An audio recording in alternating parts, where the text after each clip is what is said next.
Today at Trump Tower, Mr. Gore, can you come to the camera? former Vice President Al Gore sitting down with the president-elect and Ivanka Trump to talk about Gore's signature issue, climate change, something Trump has called a hoax. The bulk of the time was with President-elect Donald Trump. I found it an extremely interesting conversation and to be continued.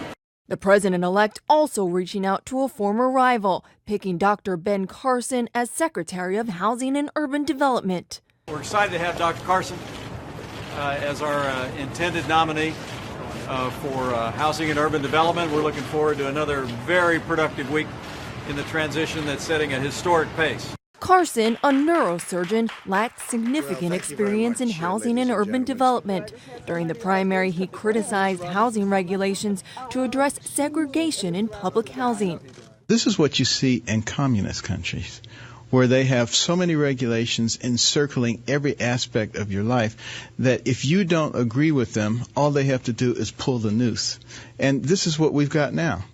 As one cabinet selection moves forward, another seems to be taking a step back. Trump is now expanding his search for a Secretary of State after narrowing his list to 4 contenders last week. Transition sources now say former Utah governor and ambassador to China John Huntsman is in the mix, as is ExxonMobil CEO Rex Tillerson and West Virginia Democratic Senator Joe Manchin, according to the New York Times. Former CIA Director David Petraeus also still in the running, expressing regret for mishandling classified information. I apologize for it. I paid a very heavy price for it, and I've learned from it. And again, they'll have to factor that in, and also obviously 38 and a half years of otherwise fairly, in some cases, unique service to our country in uniform and at the CIA. Meantime, the president-elect's use of Twitter grabbing the attention of Saturday Night Live. Kellyanne, I just retweeted the best tweet. I mean, wow, what a great, smart tweet. We're in a security briefing. I know, but this could not wait.